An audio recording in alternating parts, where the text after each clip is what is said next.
নজর রাখবো পরবর্তী সংবাদে।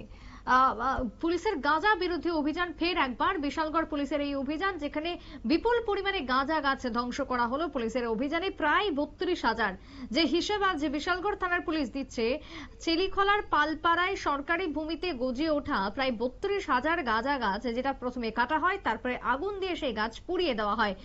সরকারি ভূমিতে একাধিক প্লটে এই অভিযান চালানো হচ্ছে এবং আগামী দিনে অভিযান চলবে। তবে আজকের অভিযানে বিশালগড় থানা সঙ্গে সিআরপিএফ এবং টিএসআর এবং তার সাথে এসপিও জওয়ানরা উপস্থিত ছিলেন অভিযানকালে। তবে পুলিশের কি বক্তব্য উঠে এসেছে অভিযানকে ঘিরে, শুনুন।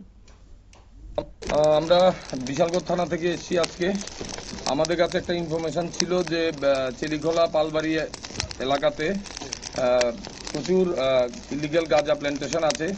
এই খবরের ভিত্তিতে আমরা টিএসআর, পুলিশ, এসপিওস মিলে আমরা আজকে সকাল থেকে আমাদের এলাকাতে গাঁজা, ইলিগাল গাঁজা যে প্ল্যান্টেশন আছে সেটার ডিস্ট্রাকশনে বেরিয়েছি।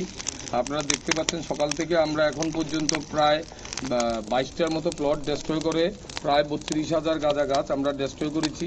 তো এখন যে গাছগুলি মোটামুটি মেচুর্ড হয়ে আসছে, এজন্য এগুলাকে কেটে এগুলাকে আবার আগুন দিয়ে জ্বালাতে হয়, না হলে এগুলা ডেস্ট্রয় করা মুশকিল হয়ে যায়। তো প্রত্যেকটা প্লটেই আমরা এইভাবে গাঁজা কেটেই আমরা ডিস্ট্রাকশন করছি। আমাদের কাছে আরো কিছু খবর আছে যে আরো কিছু প্লট আছে, সামনের দিকে আমরা ওই প্লটগুলো আমরা ডেস্ট্রয় করব।